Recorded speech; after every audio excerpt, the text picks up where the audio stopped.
जय हिंद aspirants. This is Zaheer and welcome back to SSB crack exams. Emergency ये हिंदुस्तान में एक ऐसा कॉन्सेप्ट है या फिर एक ऐसा प्रोविजन है जो बहुत ही डिस्कस्ड है और थोड़ा बहुत कंट्रोवर्शियल भी है। तो आज के इस लेक्चर में मैं आपके साथ ए टू जेड इमरजेंसी के कॉन्सेप्ट, प्रोविजंस, कितने टाइप ऑफ इमरजेंसीज है और उन्हें कब प्रोक्लेम किया जा सकता है, कैसे रिवोक किया जा सकता है, उन सभी के बारे में ए टू जेड डिस्कस करने की कोशिश करूंगा। तो आइए लेक्चर को शुरू करते हैं। अब देखिए, सबसे पहली बात, इमरजेंसी लगाई कब जाती है। आपातकालीन स्थिति जब हम कहते हैं, सबसे इंपॉर्टेंट सी चीज, जब क्राइसिस सिचुएशन यहाँ पर होता है। जब क्राइसिस का सिचुएशन यहाँ पर होता है तो प्रेसिडेंट ऑफ इंडिया के हाथ में ये पावर्स दिए गए हैं कि वो सिचुएशन ऑफ इमरजेंसी को प्रोक्लेम कर सकते हैं। अब देखिए, सिचुएशन ऑफ इमरजेंसी जो है वो प्रेसिडेंट रैंडमली प्रोक्लेम नहीं कर सकते, कैबिनेट उन्हें एडवाइस देता है। अब देखिए, इंडिया में डी फैक्टो रूलर जो है वो प्राइम मिनिस्टर और उनका कैबिनेट ही है। प्रेसिडेंट ऑफ इंडिया जो है वो डी ज्योर लीडर है या फिर डी ज्योर रूलर आप उन्हें कह सकते हैं। यानी कि पूरा का पूरा काम काज का डायरेक्शंस प्रधानमंत्री और उनके कैबिनेट से ही आता है, प्रेसिडेंट बस उन्हें फॉलो करते हैं। और जब यहाँ पर कैबिनेट की एडवाइस आने पर प्रेसिडेंट प्रोक्लेम करते हैं इमरजेंसी को, तो कई सारे कॉन्स्टिट्यूशनल प्रोविजंस को यहाँ पर ओवर रूल किया जा सकता है। One of the most important among them is fundamental rights. बिल्कुल, एक आम नागरिक के मौलिक अधिकारों को भी यहाँ पर ओवर रूल किया जा सकता है, उन्हें विथहोल्ड किया जा सकता है। अब थोड़ा बहुत मैं कॉन्स्टिट्यूशनल प्रोविजन की बात करूं, किताब में जो प्रोविजन है उसकी बात करूं, तो part 18 of the Indian constitution आप देख लें, आर्टिकल 352 से लेकर आर्टिकल 360, ये सभी आर्टिकल्स इमरजेंसी से ही डील करते हैं। अब इमरजेंसी सेंट्रल गवर्नमेंट लगाती है, स्टेट गवर्नमेंट का इससे कुछ लेना देना नहीं है, खासकर जब कोई भी अबनॉर्मल सिचुएशन आता है उसे इफेक्टिवली डील करने के लिए। अब यहाँ पर रैशनैलिटी यही बताई गई है कि किस लिए इमरजेंसी लगाई जा सकती है। बस ये कहकर के क्राइसिस है, किस तरीके का क्राइसिस। क्राइसिस ऐसा होना चाहिए कि भाई हिंदुस्तान की सॉवरनिटी को बचाने की ज़रूरत हो, वहाँ पर हिंदुस्तान की यूनिटी, इंटीग्रिटी और कंट्री की सेफ्टी की बचाने की ज़रूरत हो। ऐसे मौके पर ही आप इमरजेंसी को प्रोक्लेम कर सकते हैं। अब खुले तौर पर जहाँ पर डेमोक्रेटिक पॉलिटिकल सिस्टम और कॉन्स्टिट्यूशन खुद अगर हिंदुस्तान का खतरे में है, तो उन्हें बचाने के लिए इमरजेंसी के प्रोविजंस आप लगा सकते हैं। अगर इंस्पिरेशन में कहूँ तो वेमार रिपब्लिक कॉन्स्टिट्यूशन जो था जर्मनी का अर्स्टवाइल, वहाँ से हमने ये इमरजेंसी का कॉन्सेप्ट और फंडामेंटल राइट्स जो सस्पेंड किए जाते हैं इमरजेंसी के टाइम में, ये सभी हमने वेमार रिपब्लिक जर्मनी से ही लिए हुए हैं। अब देखिए कितने टाइप ऑफ इमरजेंसीज हैं। अब 3 टाइप ऑफ इमरजेंसीज हमें यहाँ पर बताए गए हैं। सबसे पहला नेशनल इमरजेंसी। अब इनके पर्पसेस भी अलग हैं और उनके प्रोक्लेम करने के तरीके भी, मैं आपको इन डिटेल सभी के बारे में बताऊंगा। सबसे पहला नेशनल इमरजेंसी, रफली मैं बता सकूं तो article 352 of the Indian constitution deals with national emergency. Constitutional emergency या फिर जिसे प्रेसिडेंट रूल भी कहा जाता है, article 356 of the Indian constitution. और financial emergency deals article 360 of the Indian constitution. ये तीनों आर्टिकल्स तो बहुत ही इंपॉर्टेंट है, मैं आपसे रिकमेंड करूंगा कि आप इन्हें बाय हार्ट करके रख लें। तो आइए शुरुआत हम पहले नेशनल इमरजेंसी से करते हैं, जिसमें आर्टिकल 352 में इसके बारे में दिया गया है। अब यहाँ पर क्लियरली कॉन्स्टिट्यूशन में ही दिया गया है कि नेशनल इमरजेंसी जो है वो बिल्कुल डिक्लेयर की जा सकती है, लेकिन उसके पर्पसेस यहाँ पर बता रहे हैं कि ऑन द बेसिस ऑफ, या तो वॉर होना चाहिए, एक दूसरे कंट्रीज के साथ जब झगड़ा, इंडिया पाकिस्तान, इंडिया चाइना का झगड़ा, एग्जाम्पल मैं आपको दे रहा हूँ, ऐसे टाइम में एक्सटर्नल अग्रेशन, कोई दूसरा कंट्री हमारे ऊपर इन्वेड करने के लिए आ रहा है या फिर हमारी टेरिटरी छीन रहा है। बेस्ट एग्जाम्पल 1962 में चाइना ने जो नॉर्थ ईस्टर्न फ्रंटियर में किया हुआ था, वो दरअसल एक्सटर्नल अग्रेशन ही था। या फिर तीसरा, आर्म्ड रेबेलियन। अब थोड़ा बहुत मैं आपको बैकग्राउंड बता दूं। आर्म्ड रेबेलियन जो है वो जब हमारे खुद के नागरिक अपने हाथों में हथियार लेते हैं, ये पहले नहीं था, भारतीय राज्यांग में इसे दरअसल रिप्लेस किया गया था। पहले यहाँ पर इंटरनल डिस्टर्बेंस था, जिसके बिना पर श्रीमती इंदिरा गांधी जी ने इंटरनल इमरजेंसी लगाई हुई थी। मैं आपको उसके बारे में भी डिस्कस करूंगा। कॉन्स्टिट्यूशन यहाँ पर एक टर्म इस्तेमाल करता है, प्रोक्लेमेशन ऑफ इमरजेंसी, खासकर जब हम नेशनल इमरजेंसी की बात करते हैं। अब देखिए, जब वॉर या एक्सटर्नल अग्रेशन के बिना पर इमरजेंसी डिक्लेयर की जाती है तो हम उसे एक्सटर्नल इमरजेंसी कहेंगे, क्योंकि बाहरी तरफ से हमें यहाँ पर थ्रेट देखने को मिल रहा है। वही अगर हम इंटरनल इमरजेंसी की बात करें तो यहाँ पर आर्म्ड रेबेलियन होना चाहिए। अब देखिए, पहले ये आर्म्ड रेबेलियन नहीं था, पहले ये इंटरनल डिस्टर्बेंस वर्ड था, बहुत ही वेग सा टर्म था। अब कैसे आप डिफाइन करोगे इंटरनल डिस्टर्बेंस को। महज सरकार के खिलाफ या प्रधानमंत्री के खिलाफ कोई नारे लगा रहा है तो वहां पर आप इमरजेंसी लगाओगे क्या? बिल्कुल भी नहीं। जाहिर सी बात है कि जब श्रीमती इंदिरा गांधी जी की सरकार गिर चुकी हुई थी, जनता की सरकार आई, मोरारजी देसाई जी प्रधानमंत्री बने, तो 44th कॉन्स्टिट्यूशनल अमेंडमेंट एक्ट 1978 पास करके कई सारे इंपॉर्टेंट से चेंजेस किए गए थे और उनमें से एक यही था कि उस वेग स्टेटमेंट इंटरनल डिस्टर्बेंस को हटा के आर्म्ड रेबेलियन यहाँ पर लगाया गया था कि जब तक खुद देश के अंदर नागरिक जब हथियार नहीं उठाते या फिर कोई भी इंसर्जेंसी या सेपरेटिस्ट जैसा मूवमेंट यहाँ पर हथियारों के साथ नहीं चलता, तब तक हम इंटरनल इमरजेंसी नहीं लगा सकते। आई होप कि ये चीजें आपको अब तक क्लैरिफाई हो चुकी हुई होंगी। सो 38 कॉन्स्टिट्यूशनल अमेंडमेंट एक्ट 1975 में श्रीमती इंदिरा गांधी जी ने पास किया हुआ था, जिसके तहत उन्होंने पूरी तरीके से पावर पार्लियामेंट और एग्जीक्यूटिव के हाथ में ही दिया कि भाई नेशनल इमरजेंसी जब डिक्लेयर की जाती है तो वो जुडिशियल रिव्यू से इम्यून होगी। अब आपको पता होगा कि केशव नंदा भारती का केस 1973 में आया हुआ था, जिसके बिना पर यह कहा गया कि पार्लियामेंट को और एग्जीक्यूटिव को बिल्कुल पावर है, खासकर पार्लियामेंट को, वो किसी भी हिस्से को कॉन्स्टिट्यूशन के चेंज कर सकते हैं लेकिन बेसिक स्ट्रक्चर को नहीं। और जुडिशियल रिव्यू भी one of the most important basic structure का ही हिस्सा है। Article 32 of the Indian constitution के तहत supreme court, article 226 of Indian constitution के तहत हाई कोर्ट अलग अलग रिट्स जारी करके जुडिशियल रिव्यू भी कर सकते हैं। Ultimately protector of the constitution की तरह वो रुके हुए हैं। सो श्रीमती इंदिरा गांधी जी ने क्या किया कि ये अमेंडमेंट पास करके उनसे वो अधिकार छीन लिया गया, लेकिन बाद में उनकी सरकार गिर गई और 44th अमेंडमेंट एक्ट के तहत जब मोरारजी देसाई जी की सरकार आई तो वापस से सुप्रीम कोर्ट और हाई कोर्ट्स को उनका पावर दिया जा चुका हुआ था कि हाँ, नेशनल इमरजेंसीज भी जो है वो जुडिशियल रिव्यू के अंदर बिल्कुल आ सकते हैं। और इस बात को खुद सुप्रीम कोर्ट ने 1980 मिनर्वा मिल्स केस में रीइटरेट किया हुआ था और कहा कि भाई देखो, अगर स्पेसिफिक सा ऐसा रीजन है इमरजेंसी डिक्लेयर करने का जो कि इररिलेवेंट फैक्ट्स पर है या फिर होली एक्सटर्नस है, कोई भी एक ना अनवैलिड रीजन यहाँ पर दिया गया है, because of that no doubt हम यहाँ पर जुडिशियल रिव्यू उसका कर सकते हैं। जो कुछ भी करेक्टिंग जो चार्जेस होंगे या फिर करेक्टिंग जो प्रोसेस होगा हम उसे जरूर फॉलो करेंगे। So Minerva Mills case has been one of the most important one as far as the national emergencies is also concern. उसे भी जुडिशियल रिव्यू के अंडर ही लाया गया था। ठीक है, अच्छी बात है, ये सभी फैक्चुअल नॉलेज हमने मिला। असल प्रोसेस के पास अब हम आते हैं। कहा कि प्रेसिडेंट ऑफ इंडिया इसे प्रोक्लेम करते हैं, प्राइम मिनिस्टर और कैबिनेट मंत्री जो है, दरअसल कैबिनेट जो है रिटर्न एडवाइस देता है। ये चीज भी मैं आपको बता दूं कि 44th अमेंडमेंट एक्ट के बाद यहाँ पर ये कंपलसरी रखा गया था कि इमरजेंसी प्रोक्लेमेशन का जो एडवाइस प्राइम मिनिस्टर और उनकी कैबिनेट देगी वो रिटर्न एडवाइस देना चाहिए प्रेसिडेंट ऑफ इंडिया को। अब जैसा ही यहाँ पर अप्रूवल की बात आती है तो इमरजेंसी जो प्रोक्लेम किया जाता है वो इमीडिएटली अप्रूव किया जाना चाहिए by both the houses of the parliament. मान लो कि आज का दिन 16 या 17 ऑफ फरवरी आप देख ले, तो विद इन वन मंथ आने वाले महीने 17 या 16 मार्च के under with in that only both the houses of the parliament, Rajya Sabha और लोकसभा, दोनों को ही स्पेशल मेजोरिटी के साथ यहाँ पर इसे अप्रूव करना पड़ेगा, तभी उसे कंटिन्यू किया जाएगा। ये बहुत ही इंपॉर्टेंट सी चीज है। हावेवर जब प्रोक्लेमेशन इमरजेंसी का किया जा रहा है, अगर लोकसभा नहीं है बैठक में, डिसॉल्व किया गया या फिर डिसोल्यूशन इस 1 मंथ के टाइम फ्रेम में हो रहा है, प्रोक्लेमेशन ये करने के पहले, उसे एक्सेप्ट करने के पहले, अप्रूव करने के पहले, देन प्रोक्लेमेशन जो है 30 डेज के लिए सर्वाइव करेगा from the first sitting of the Lok Sabha.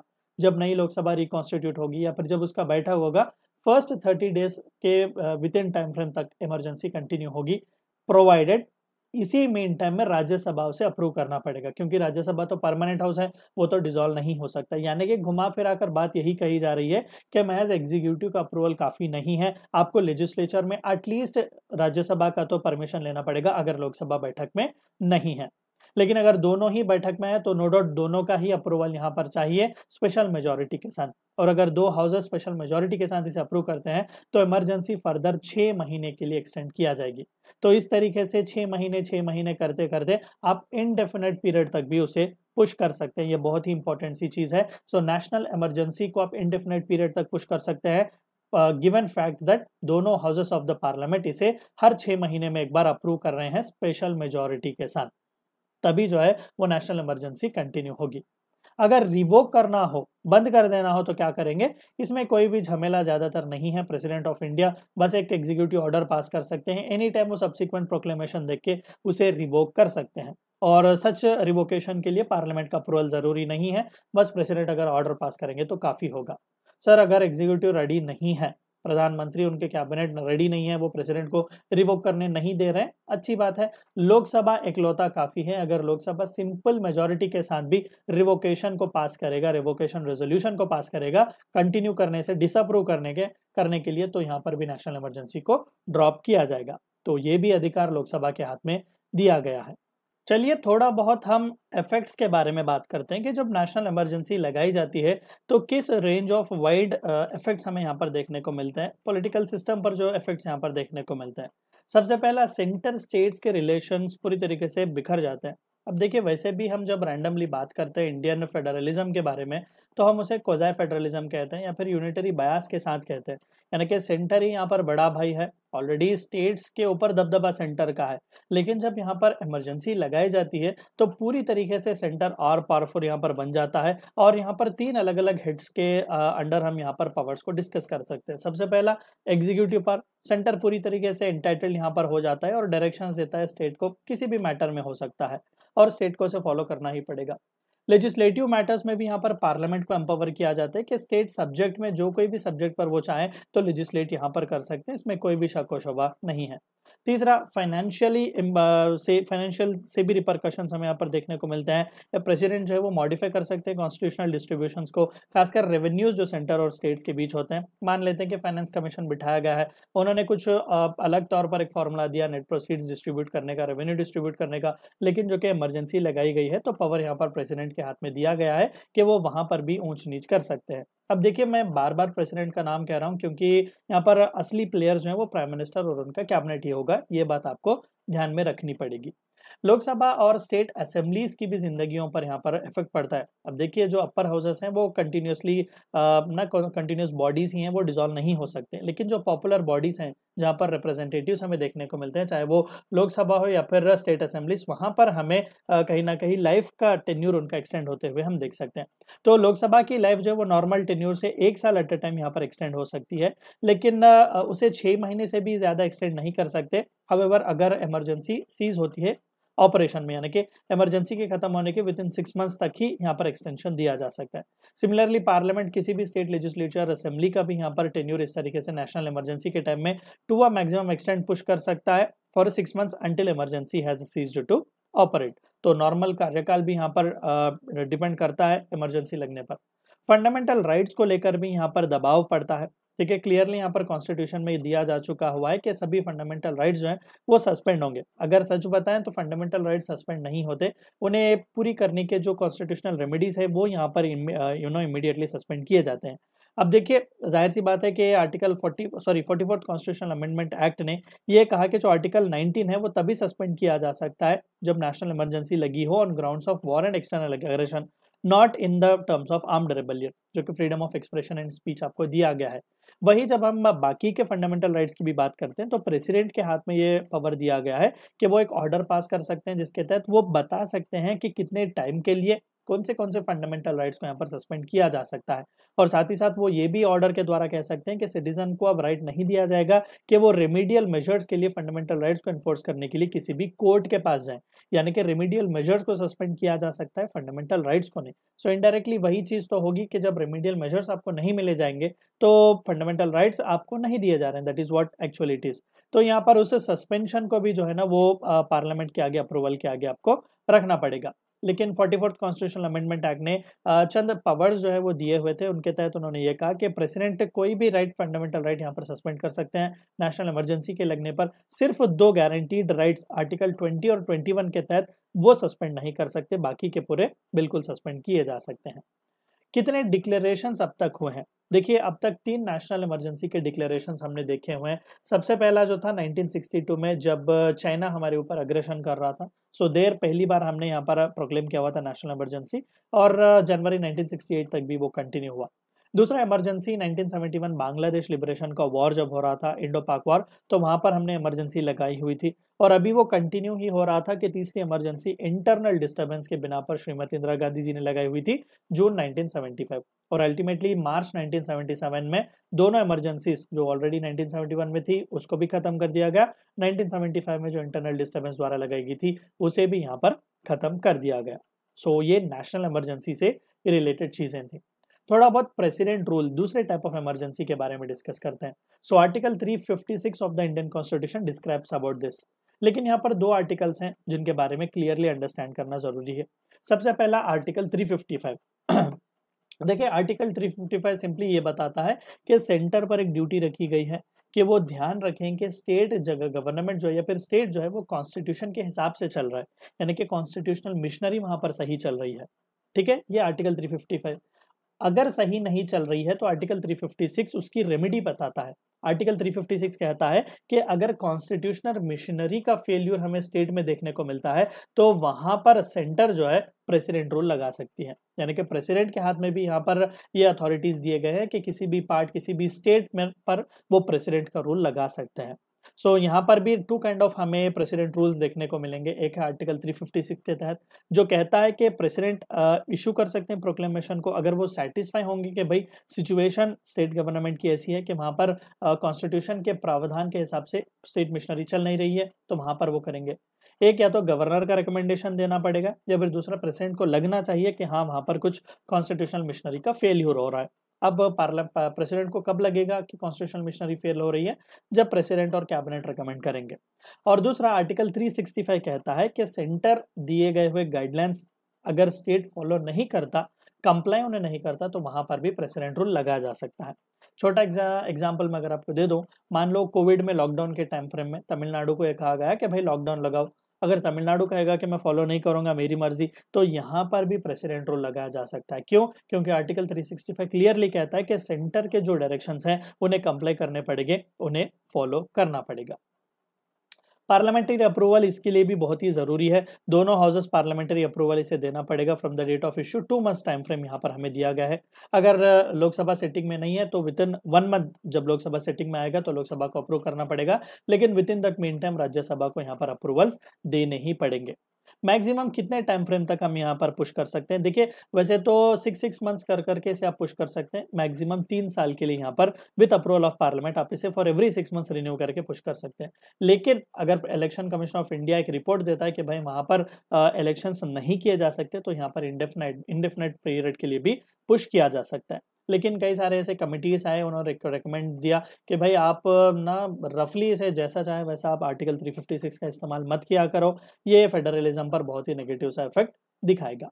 अब यहाँ पर भी सिमिलर श्रीमती इंदिरा गांधी जी की सरकार ने 38th अमेंडमेंट एक्ट लाया हुआ था, जिसके तहत प्रेसिडेंट को यहाँ पर पूरी तरीके से पावर्स दिए गए थे और किसी भी कोर्ट में ऑन एनी ग्राउंड चैलेंज नहीं किया जा सकता प्रेसिडेंट रूल को। लेकिन बाद में 44th अमेंडमेंट एक्ट 1978 के तहत ये पावर फिर से जुडिशरी को रिस्टोर किया गया था कि भाई जुडिशियल रिव्यू के अंडर ही आता है प्रेसिडेंट रूल भी। अब तक 100 से भी ज्यादा बार प्रेसिडेंट रूल अलग अलग स्टेट्स में लगाया जा चुका हुआ है। फाइनेंशियल इमरजेंसी की खास बात यह है कि आज तक या अब तक एक बार भी फाइनेंशियल इमरजेंसी इंडिया में नहीं लगाई गई। इवन 1991 में जब फाइनेंशियल क्राइसिस से हम गुजर रहे थे, इकोनॉमिक क्राइसिस, तब भी हमने फाइनेंशियल इमरजेंसी नहीं लगाई हुई थी। एक ही यहाँ पर इंपॉर्टेंट सा आर्टिकल है, दैट इज आर्टिकल 360। तो जब कभी भी इंडिया के फाइनेंशियल स्टेबिलिटी को थ्रेट हो, इंडिया के क्रेडिट को थ्रेट हो या फिर किसी भी टेरिटरी पे इसी तरीके के इश्यूज से थ्रेटन हो रही है, तो प्रेसिडेंट ऑफ इंडिया यहाँ पर प्रोक्लेम कर सकते हैं। यहाँ पर भी अप्रूवल बहुत ही जरूरी है, पार्लियामेंट का बोथ द हाउसेस यहाँ पर अप्रूव करना पड़ेगा with in 2 months. National emergency है तो 1 मंथ, प्रेसिडेंट रूल है या फिर फाइनेंशियल इमरजेंसी है तो विद इन 2 मंथ्स उन्हें अप्रूव करना पड़ेगा from the date of issue. वही अगर लोकसभा यहाँ पर नहीं है तो राज्यसभा उसका अप्रूवल दे सकता है, लेकिन लोकसभा की बैठक होने के विद इन 30 डेज लोकसभा को भी इसे अप्रूव करना बहुत ही जरूरी है। एक बार अगर पार्लियामेंट इसे अप्रूव करता है बोथ द हाउसेस, तो फाइनेंशियल इमरजेंसी टिल रिवोक होने तक उसे इंडेफिनेटली कंटिन्यू किया जा सकता है। और रिवोक करने के लिए फिर पार्लियामेंट के पास जाने की जरूरत नहीं है, प्रेसिडेंट ऑफ इंडिया बस एक ऑर्डर पास कर सकते हैं। बहुत सारे इफेक्ट्स भी फाइनेंशियल इमरजेंसी को लेकर हम डिस्कस कर सकते हैं। सबसे पहला, एग्जीक्यूटिव अथॉरिटी जो यूनियन की है वो स्टेट के फाइनेंशियल मैटर्स में आ जाएगी। यूनियन डिक्टेट करेगा। अब यहाँ पर थ्रू गवर्नर को बिठा के हम यहाँ पर डायरेक्शंस दे सकते हैं, या फिर डायरेक्टली वहाँ की सरकार को भी डायरेक्शंस दे सकते हैं। सैलरीज और अलाउंस में भी डिडक्शन हो सकता है स्टेट सर्विसेज में जो कोई भी है। मनी बिल्स, जो फाइनेंशियल बिल्स वगैरह होते हैं स्टेट की, वो कंसिडरेशन के लिए प्रेसिडेंट के रख दिया जा सकता है, रिजर्व किया जा सकता है, गवर्नर को यह अधिकार दिया गया है। और साथ ही साथ प्रेसिडेंट ऑफ इंडिया ये रिडक्शन भी कर सकते हैं अलग अलग सेंट्रल गवर्नमेंट के सर्विसेज के भी, सैलरीज वगैरह, अलाउंसेस वगैरह, और इवन सुप्रीम कोर्ट और हाई कोर्ट के जजेस के सैलरीज वगैरह को भी रुका दिया जा सकता है। यानी कि फाइनेंशियल प्रोप्राइटरी का कंट्रोल पूरी तरीके से यूनियन के हाथ में आता है। अब कई सारे क्रिटिसिजम्स भी हमें इमरजेंसी के प्रोविजंस पर देखने को मिलते हैं। देखिए पॉजिटिव पॉइंट्स तो कई ज़्यादा हैं कि भाई इंडिया की सॉवरेनिटी को, टेरिटोरियल इंटीग्रिटी को, यूनिटी को बचाने के लिए इमरजेंसी का इस्तेमाल करते हैं। जब कभी भी इंसर्जेंसी मूवमेंट्स, सेपरेटिस्ट मूवमेंट्स होते हैं तो उन्हें टैकल करने के लिए इमरजेंसी बिल्कुल लगाई जा सकती है।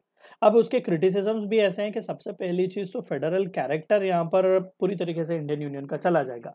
देखिए ऑलरेडी हम कंप्लेंट करते हैं कि यूनिटरी बयास के साथ इंडियन फेडरेशन काम करता है। वैसे में अगर इमरजेंसी की बात करें तो पूरे के पूरे पावर्स अब सेंटर के ही हाथ में है।